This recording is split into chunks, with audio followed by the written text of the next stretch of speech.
Bonjour à tous, je suis ravie de vous retrouver. Alors pourquoi est-ce que je vous ai donné rendez-vous ici? Il y a beaucoup de trafic. Nous sommes aujourd'hui sur un boulevard parisien. C'est véritablement emblématique du paysage de la capitale. Et ce boulevard porte un nom particulier. C'est le boulevard Haussmann. Pourquoi je vous ai donné rendez-vous ici? Puisque je vais vous emmener à la découverte des grands travaux du baron Haussmann. Vous êtes prêts? C'est parti! J'aime flâner sur les grands boulevards. Il y a tant de choses, tant de choses, tant de choses à voir.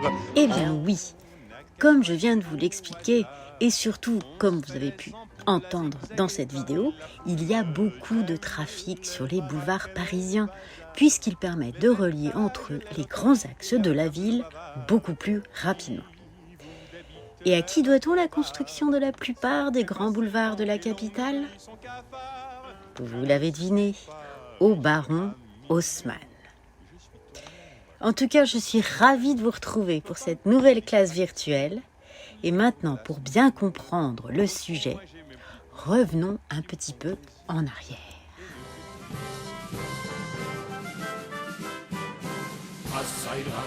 Eh bien oui, nous voilà revenus à cette date clé de l'histoire de France, la Révolution de 1789.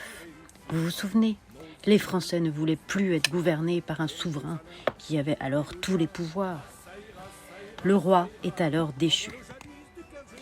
Et ce qui devait arriver arriva. Le 21 septembre 1792, c'est la fin de la monarchie absolue. La France est alors en route vers la République. Mais le chemin qui nous y mènera va être semé d'embûches. Pendant plus d'un demi-siècle, les révoltes vont se succéder et les divers pouvoirs seront fragiles. Rendez-vous compte qu'au cours du 19e siècle, la France va connaître 2 républiques, 3 rois et 2 empires. Rien que ça, c'est déjà beaucoup. Et c'est ainsi que Napoléon III, le neveu de Napoléon Bonaparte, vous le savez, Napoléon Ier, est élu président de la République. Il devient ainsi le premier président de la République française. Mais alors, s'il est président, pourquoi est-ce qu'il figure sur la liste des rois et des empereurs? C'est bien lui qu'on voit tout en bas, à droite. En effet, la République, elle est en place maintenant. On y est enfin parvenu. Mais il y a toujours beaucoup de tensions, beaucoup de violence entre les villes et les campagnes, entre les ouvriers et les bourgeois. Et cette violence, elle va entraîner un tournant décisif dans l'histoire de France. À savoir, le 2 décembre 1851, au matin, des textes vont être affichés dans toutes les rues de Paris. Qu'est-ce qu'ils vont dire ces textes? L'Assemblée est dissoute, Napoléon III a organisé un coup d'État qui lui laisse tous les pouvoirs. Il est donc proclamé empereur par plébiscite en 1852. Le Deuxième Empire voit le jour. C'est pour ça qu'on le voyait sur notre petit schéma avec tous les souverains de France. Napoléon III aura donc été le premier président de la République française, mais aussi le dernier empereur. Alors, Napoléon III va faire naître un empire qui sera assez autoritaire. Mais souvenez-vous, c'était le sujet de notre première classe virtuelle. Il va surtout profiter de la nouvelle ère qui s'ouvre au monde, à savoir la révolution industrielle. Il va donc faire preuve de beaucoup de dynamisme dans beaucoup de domaines, et surtout dans la culture et dans le progrès économique. Si bien que la France va entrer dans une période de véritable prospérité économique. Alors, bien sûr, comme l'économie fonctionne bien dans le pays, les habitants des campagnes, ils vont venir chercher du travail dans les villes. La population, elle va augmenter donc très rapidement au XIXe siècle dans la ville de Paris. L'empereur Napoléon III, il va donc devoir réagir assez vite face à ce qu'on appelle une crise urbaine, c'est-à-dire tous les gens des campagnes qui arrivent dans les villes, et il va essayer d'adapter la capitale aux exigences de tout ce modernisme, et il va donc y apporter de nombreux changements.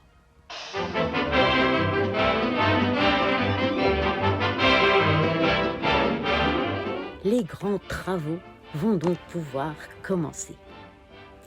Napoléon III va vouloir faire de Paris comme une vitrine du monde moderne et du bon goût. Pourquoi ? Parce qu'il revient tout juste d'Angleterre, où là-bas, il a été totalement subjugué par la beauté de sa capitale, Londres. Et d'après vous, à qui va-t-il confier tous ces travaux ? Regardez bien. Mais qui est donc le baron Haussmann ? Georges Eugène Haussmann est né en 1809, quasiment à l'endroit précis où nous nous situons. En effet, vous avez sa statue devant vous. Et il a, lors de ses grands travaux, sacrifié la maison de sa naissance pour construire le boulevard qui désormais porte son nom. Georges Eugène Haussmann a été étudiant dans les plus grands lycées parisiens. Il devient ensuite préfet de la Gironde, où il a entre autres effectué de grands travaux d'urbanisme pour la ville de Bordeaux. Il est ensuite nommé préfet de la Seine en 1853 par Napoléon III lui-même, qui lui confie cette mission de taille, à savoir embellir, assainir et aérer la ville de Paris. Il va s'entourer, il y a beaucoup de bruit ici, je sais, nous sommes dans les boulevards haussmanniens, il va s'entourer des meilleurs ingénieurs du moment pour pouvoir concevoir la ville que nous connaissons actuellement, qui est une véritable splendeur. Je vous laisse admirer et écouter le bruit des boulevards parisiens.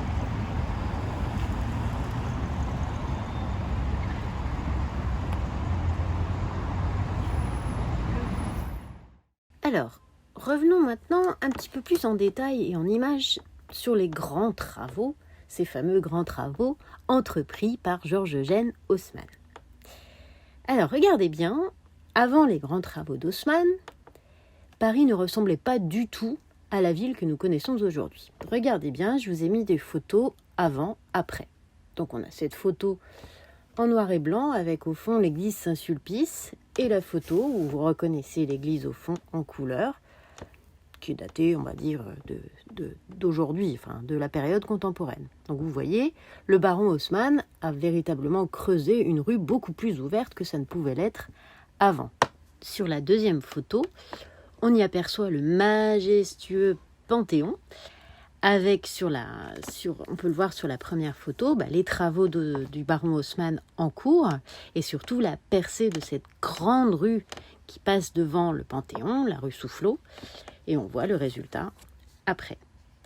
Ensuite, on peut voir sur la photo suivante la colonne de Juillet sur la place de la Bastille, avec pareil les grands travaux du baron Haussmann et le résultat que ça donne après, enfin même aujourd'hui.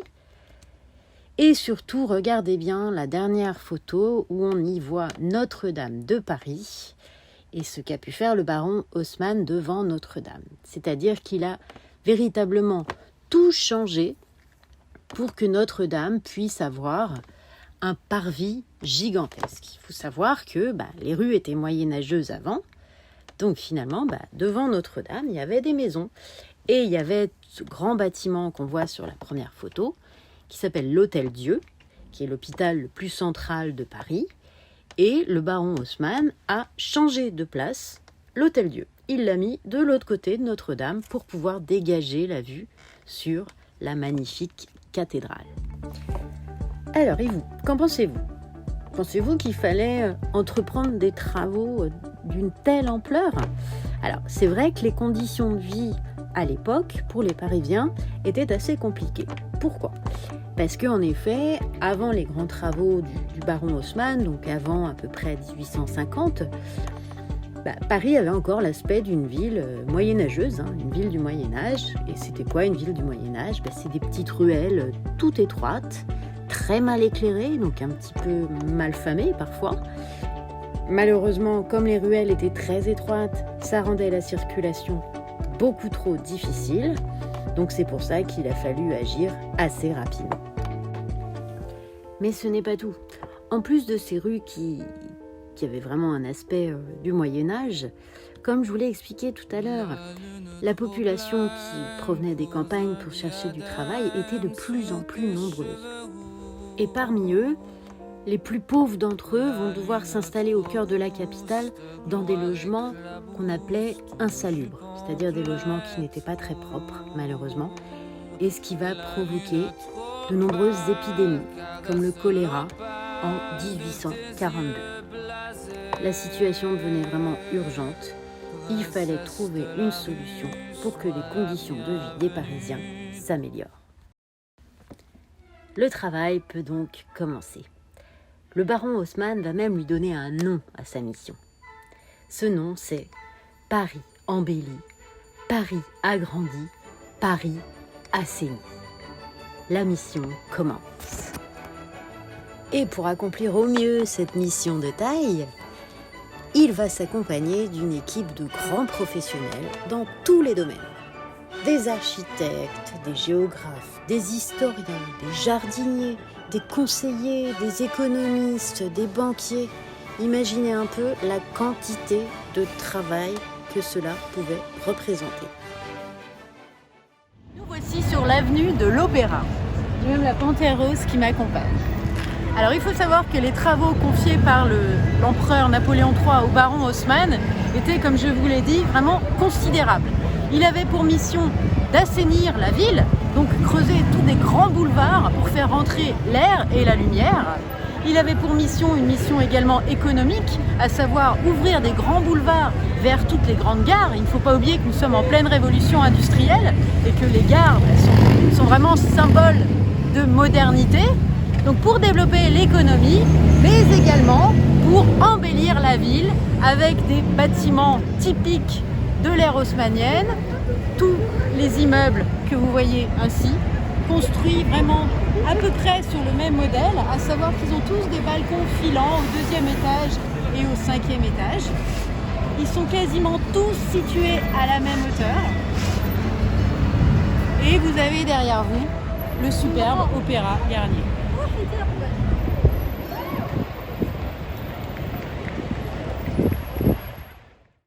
Alors, voyons maintenant un petit peu plus en détail les différentes missions qui ont été confiées à Haussmann et à son équipe.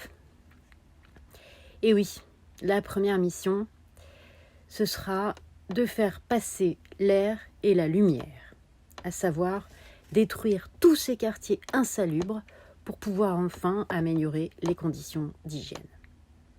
En plus de ça, Haussmann va faire construire 600 km d'égouts qui vont être creusés sous les rues de la capitale et les Parisiens vont pouvoir enfin connaître la joie d'avoir de l'eau courante et de l'eau pure.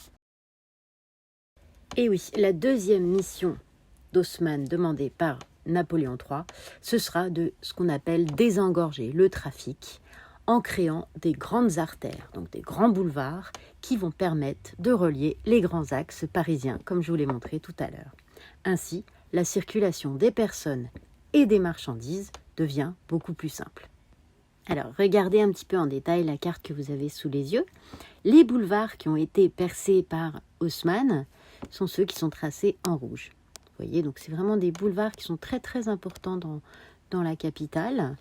Et vous pouvez même voir sur les traits, cette fois-ci de couleur orange, que d'autres boulevards ont été creusés, même après le baron Haussmann.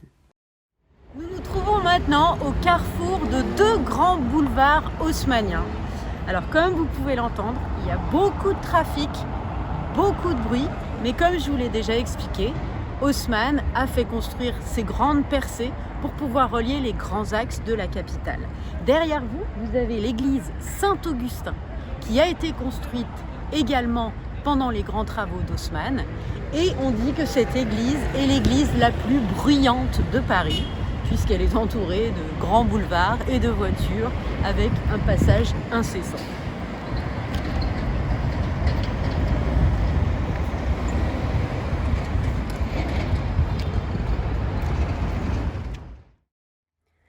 Oh là là, alors on a les boulevards, les carrefours, les grands axes.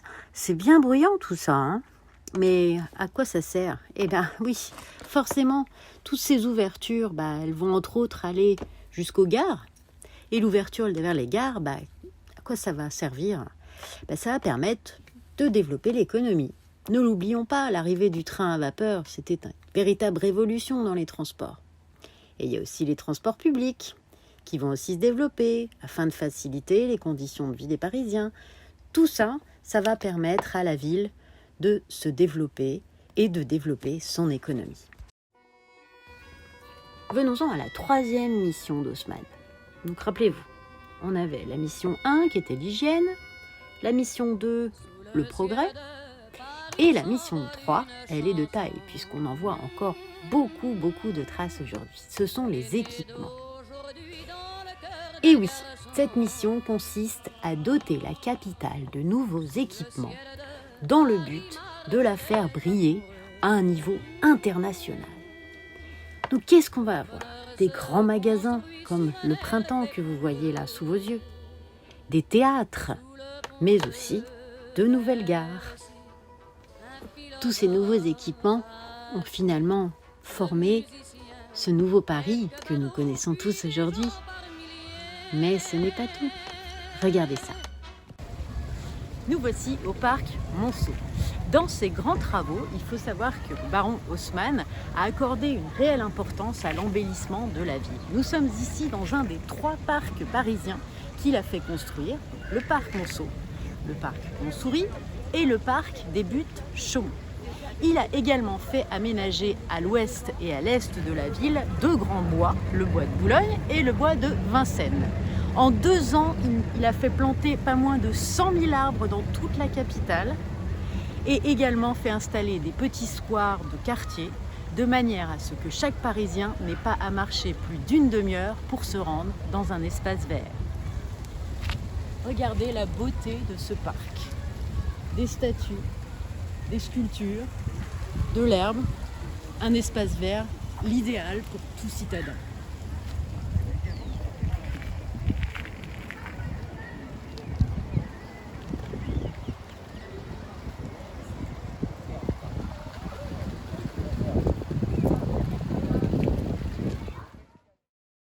Nous voici donc à la 4e mission du baron Haussmann, à savoir l'esthétique.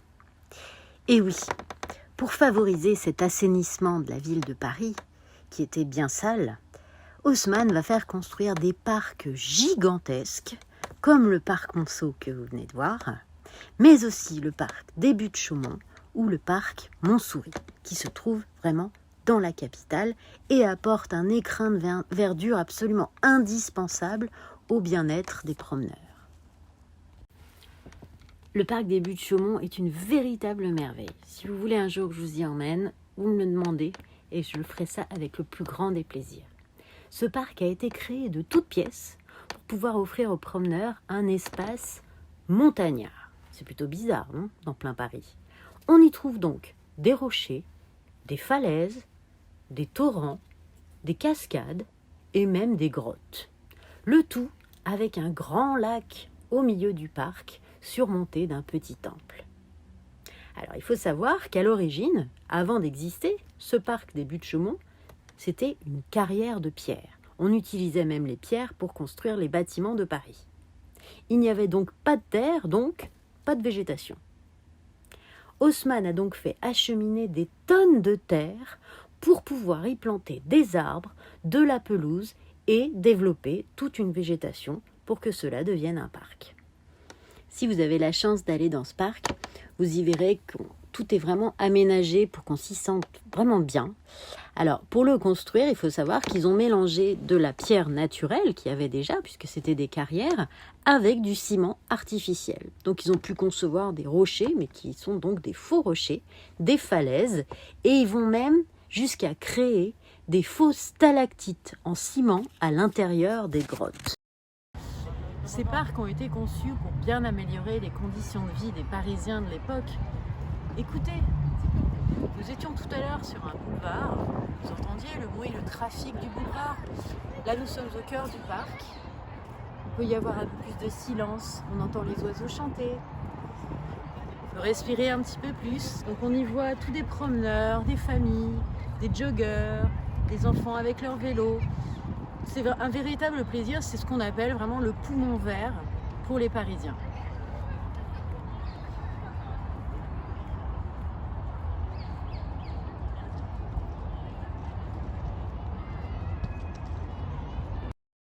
Alors, toujours dans cette mission d'embellissement de la ville, cette mission esthétique, bien évidemment, il faut qu'on jette un coup d'œil à tous ces immeubles tellement emblématiques du baron Haussmann et qui sont encore représentatifs de la ville de Paris aujourd'hui.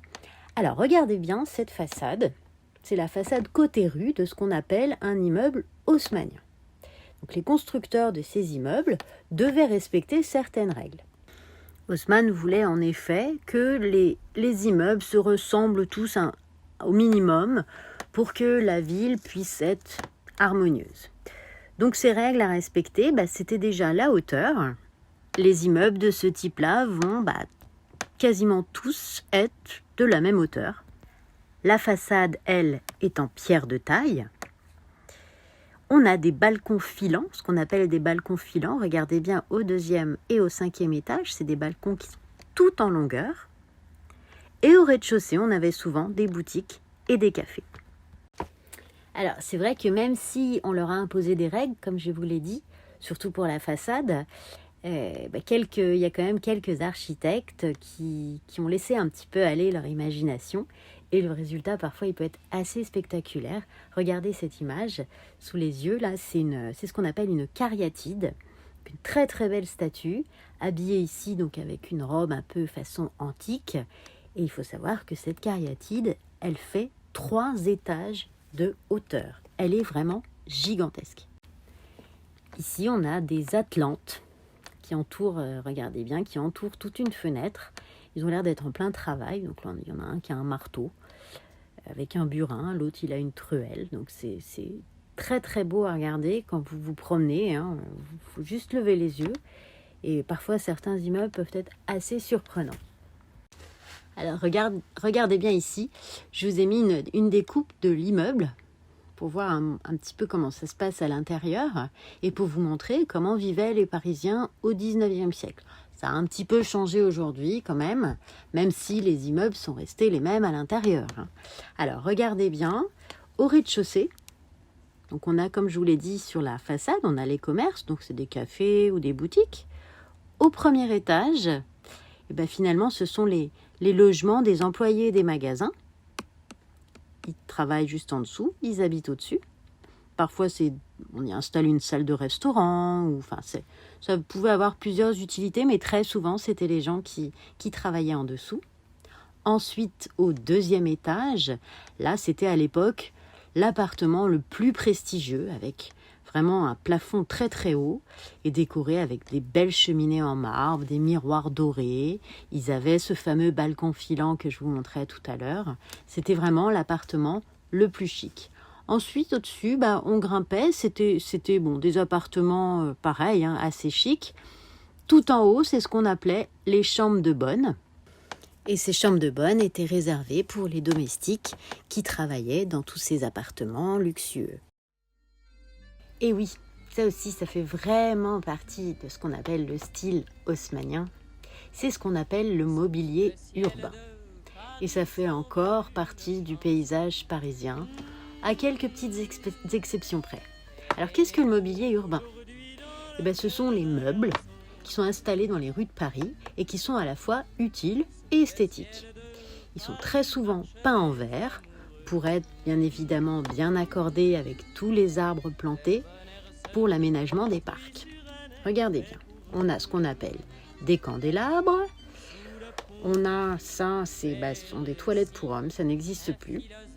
On a les colonnes Maurice, des kiosques à journaux, des bancs publics, des grilles d'arbres et ce qu'on appelle les fontaines Wallace. Le ciel de Paris jusqu'au soir vont chanter. L'hymne d'un peuple épris de sa vieille. C'est donc au milieu du trafic parisien que je vais vous quitter. Là, je suis en plein milieu des grands boulevards, comme vous pouvez entendre tout ce bruit autour de moi. Et regardez derrière vous une autre emblème de cette ère haussmannienne, à savoir les grands magasins du printemps. C'est une véritable merveille, malheureusement fermée aujourd'hui. Je ne pourrais pas vous y emmener. C'est vraiment un endroit à voir quand vous venez visiter la capitale. Je vous dis à très bientôt pour d'autres aventures. Bye bye!